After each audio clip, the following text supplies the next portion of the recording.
Hi, welcome to the channel. Today we are doing a reading on what to focus on, what to release, and the message from the universe for you. All right, I'm going to shuffle these and then we'll jump into it.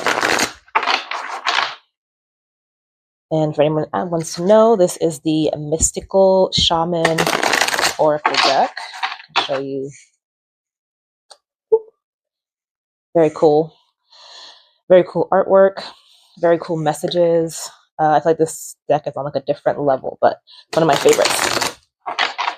Today we're going to get messages, and I'll be reading the book because I don't have these memorized, and I feel like the book has its own message, and then I can kind of interpret what I'm getting or give more information beyond what the book is saying. So, all right, let's get into it. One card for what to focus on, please. One card. We got the smoky. Just back just a little bit.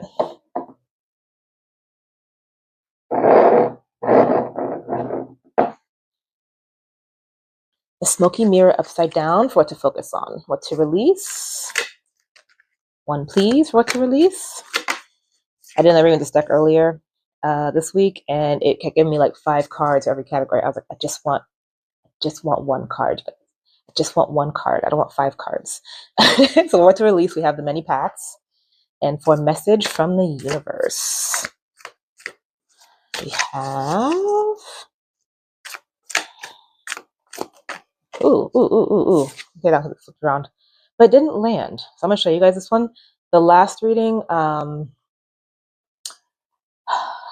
have to link it in here. There's a reading I did prior to this one, and this card is in it. Because it flipped over like, woo, and let it flat. I don't think this is for here, but there might be a message for you in the previous reading about this. If it comes out again, it comes out again. But something's telling me that's not the card for the message from the universe. So it's just a side tangent. Maybe part of the message is, listen to that one, I don't know. Do what feels good to you. Do or don't, right? Message from the universe. Message from the universe. Message. There it is. Ooh. Message from the universe. The Time Master. Okay. That feels right. That feels correct. All right. So,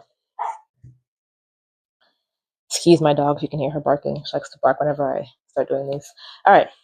Message, universe, focus, release, and message. So we're going to start with what to focus on. And what to focus on, you have the smoky mirror. I was reading that and I'm like, the what? Reading it backwards and upside down. You have the smoky mirror upside down. This is what it looks like usually. This is it upside down. For what to release, you have many paths. I have not read this card before in this deck. There's so many. And for message from the universe, you have the Time Master. Very cool. Okay, let's see what this has to say. So first we're going to read the smoky mirrors and see what message it has, and then we'll get some clarifiers. It's card 47. If that number means anything to you. All right, what to focus on. And I'll hold this up here so you can see it while I'm reading. Maybe you'll get something from it. This. So, the smoky mirror represents the aspect of what is implied yet cannot be immediately known in the world. The mystery of how things come together and how they fall apart without obvious casualty. This symbol also represents the shadow of the human psyche, the parts of the self that one disowns.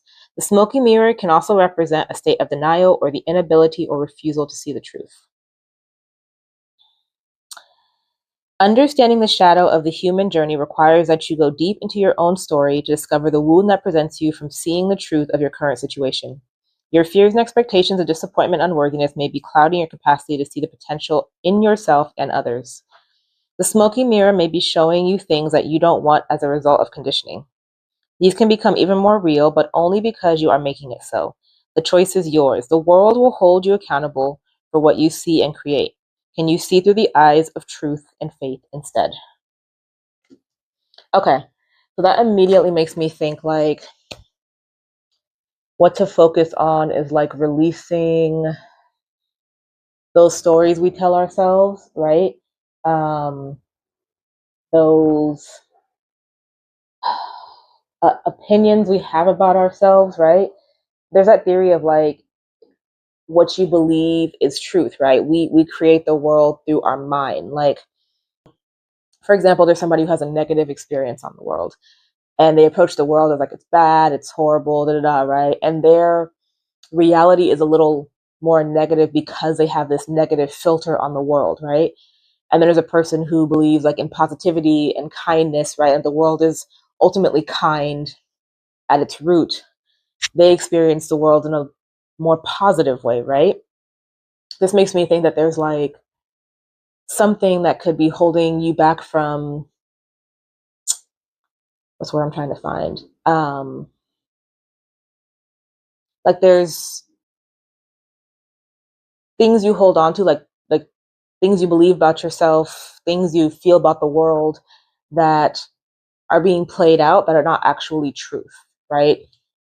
I'm trying to think of an example of this, and I am blanking right now. It also makes me think of like things people say to you and you take them as truth, but they're not actually truth, right? For example, this is what I can think of right now. Let's say like a parent is, you know, not the best, and they say like, you're unlovable. And you take that as a truth, right? And your whole life you're going around like, I'm unlovable. And it's playing out in relationships, it's playing out in friendships. And it's not that you're unlovable, it's that it's a story you keep telling yourself, so it keeps playing out so you can break through it. You have to change the narrative within yourself and look at those things you've been telling yourself and try to figure out, where did those come from? Do I still deem those things that I say are truths? Is that storyline actually true for me? And really analyze those and do the internal work of figuring out where those came from, why you've accepted those, to release those so that you could change the lens of how life is fed to you, right? Does that make sense? I hope that makes sense. Okay, let's get some clarifiers.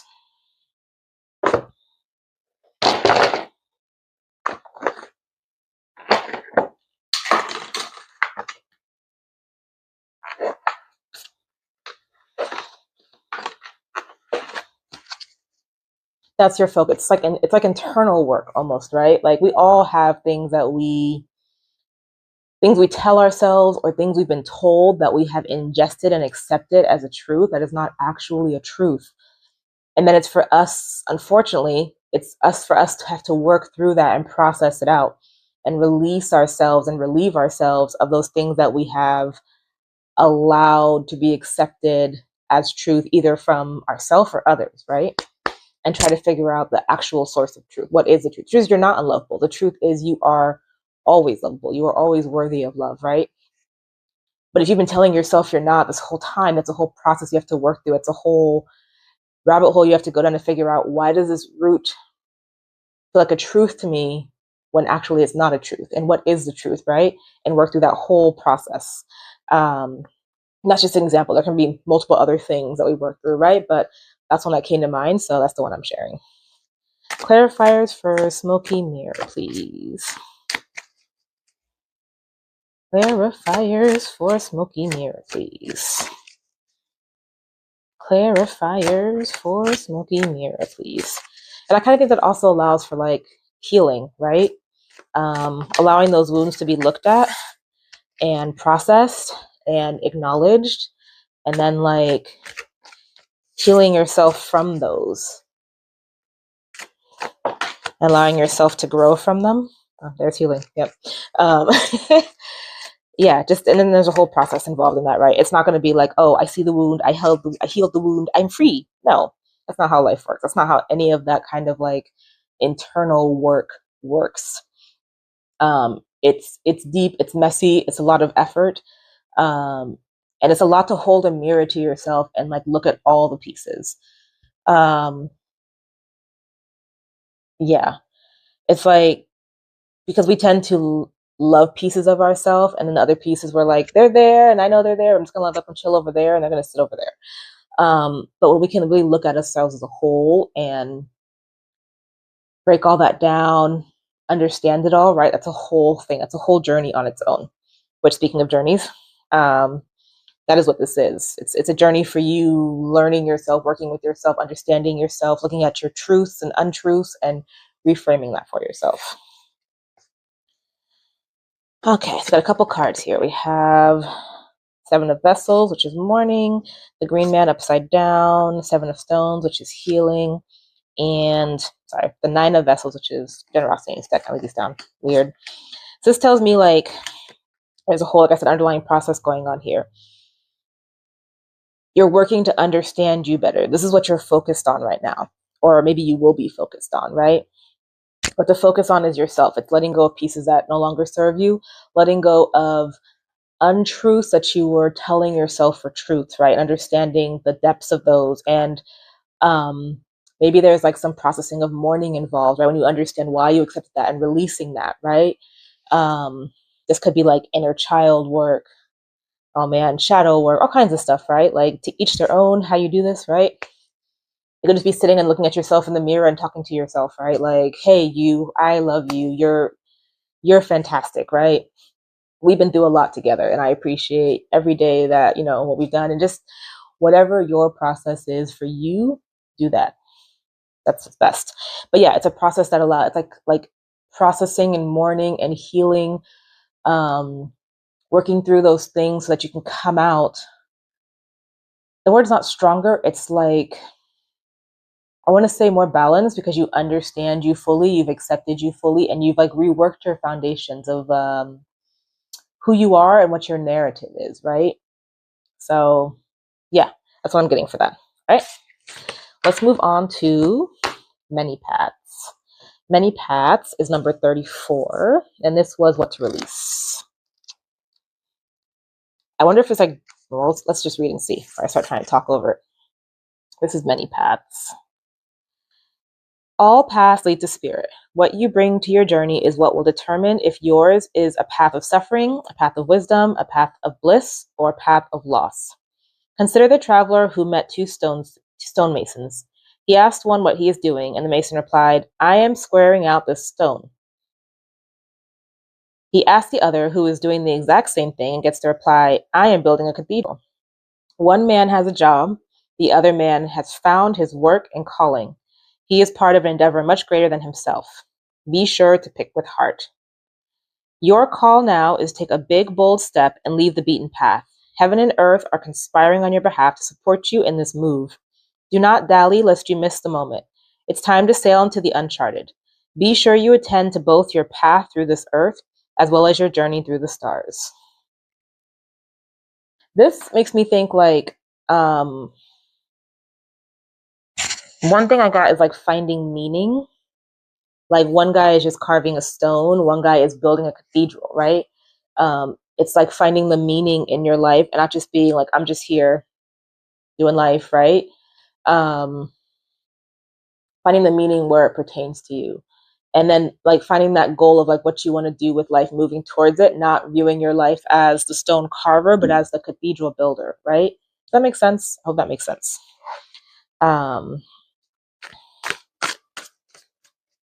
And getting away from like, there's something about the many paths. There's like a thought that's like right on the tip of my tongue, like on my thoughts, but I can't quite pull it. It's like being pulled in many directions almost. Oh, there it is. 1 second. Like releasing being pulled in many directions and finding your focus. That's kind of what I get with that. See if there's anything else from many paths.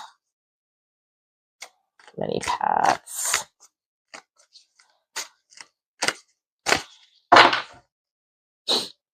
Like you're driving where you're going, you're driving. Ooh. So many, goodness. You're driving the situation, you're choosing a path.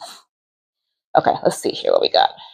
So we got the Queen of Arrows, the Knight of Arrows, the Wheel, Six of Arrows, and Eight of Stones.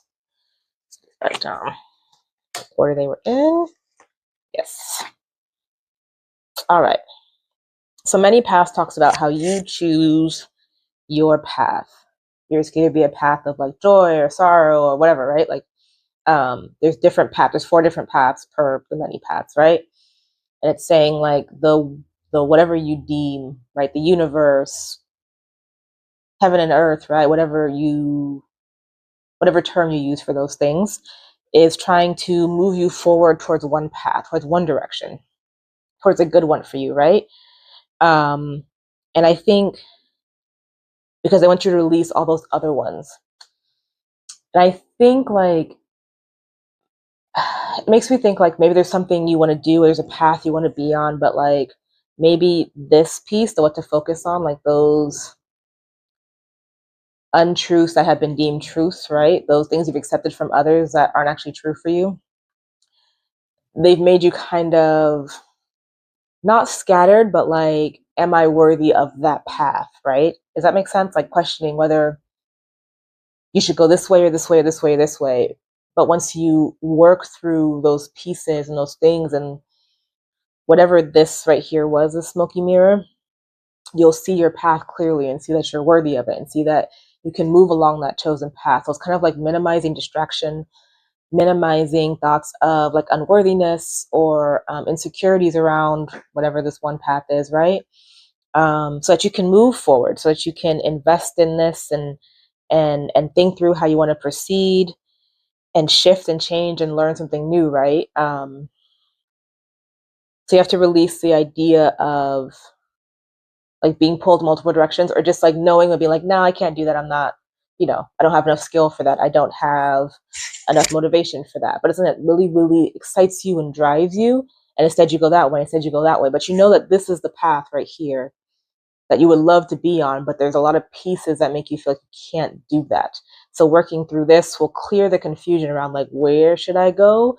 Because then you'll kind of know, no, this is it and I can do it. And push forward with it. All right. Lastly, we have the Time Master.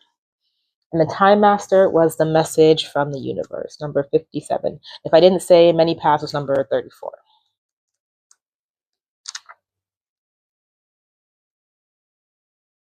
The Time Master. Time is a construct of the human mind through which life events are seen to flow in a straight line from past to future. This, however, is an illusion. Time flows in patterns, fractals. Is that right? Fractals, yeah. Sometimes turning like the wheel, and others moving straight like an arrow. Humans see time like a ticking clock, and this image reminds us that there is only so much of it to spend in a life, like a kind of currency. At any given moment, you can see time in all its infinite potential. At once vast and all-encompassing, then shrunken and finite. It all depends on perspective. When the Time Master visits you, he asks a most important question. Will you break free from limited cause and effect thinking by moving beyond the linear illusion and welcoming the cyclical quality of time? Find yourself in a moment when the wheel of time turns and you're able to influence the past, thus changing the present and future simultaneously. This is the true test of the Time Master. You're being invited to take back your power, so let go of the past and choose to step into your life. In this moment, you are all powerful. You are the Time Master. Anything is possible. That's really interesting. Because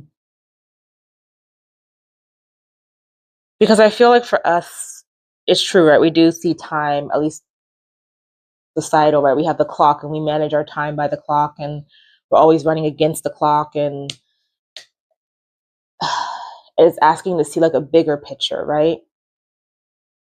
Seeing how things in the present can fix the past, how things in the past can affect the future, right?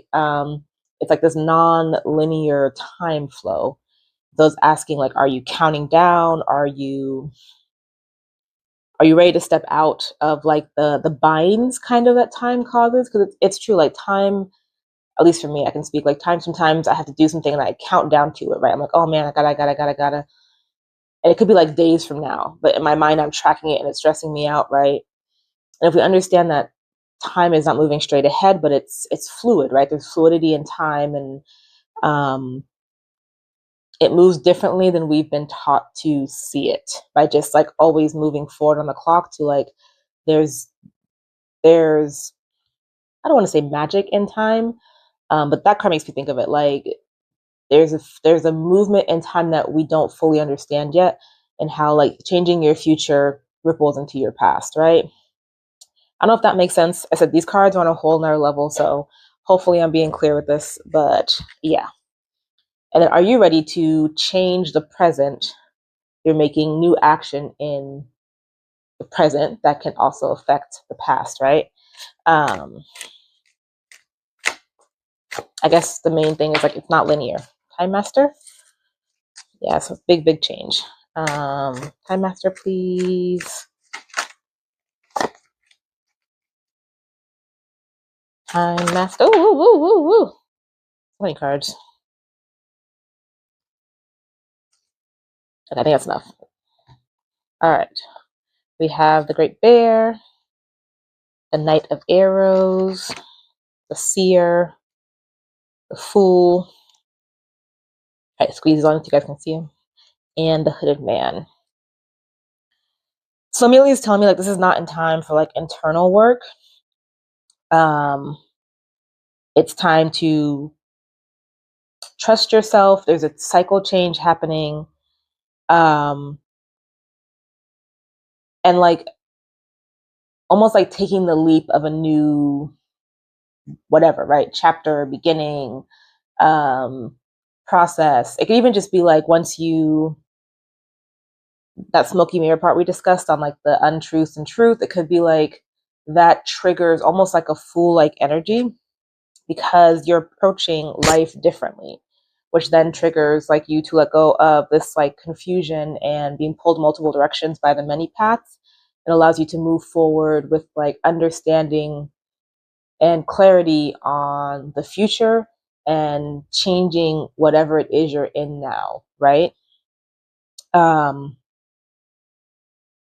Yeah. So it's not time for like rest and overthinking, but you're also not like leaping into something big. It's like a process. And I think this has to play out for you to get here, to understand how changes you make in the present not only affect the future, but also the past. And that might be something for you. I understand the concept of that, but I don't know how to apply that to an example. So maybe you're someone who understands that concept of like the time is not fluid and like things that we change, right? Like, okay, I have an example. One just fell into my head. Let's say you're a kid, like I said, right? And like I said, that example of like unlovable when we started with the smoky mirror. And you work through all of this, do all this like the shadow work or the reflection, you know, inner child healing, and you heal that shifts how you're moving forward. And maybe, right, I don't know, somehow that ripples back to child you and it heals back, right? Does that make sense? Like I said, these cards are on another level, but there's something about healing and working with yourself to understand stuff now that has like a ripple effect beyond future. It also has a ripple effect to the past. Yeah, like I said, it's not a leap in thing. It's a thing that's going to change. It's a new perspective, a new structure, a new system for you of like healing and working through this to create change that ripples fluidly through your timeline, if that makes sense to you. I hope that was clear. Very, very cool, interesting reading. I've actually never seen this card. I don't know if I said that already, but I've never seen this card come out before. Very cool. Very, very cool. All right, let's get some advice for you. I just heard like be open, willing to learn.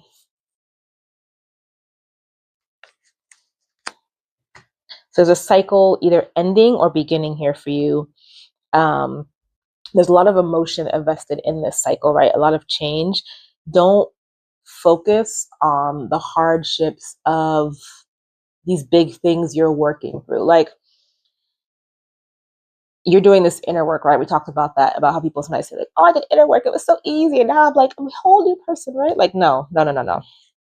Inner work is messy and it's a lot and it takes time and it takes process and it takes giving yourself grace, right?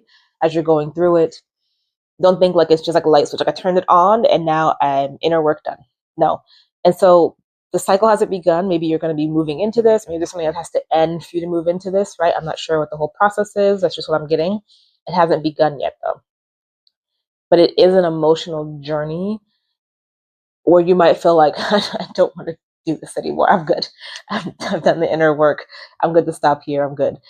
But it's all about perspective again, right? Like, don't focus on the negative of it. Focus on the healing and what you're gaining out of it by doing this internal work.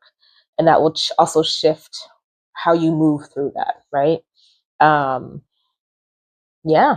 All right. This was really interesting.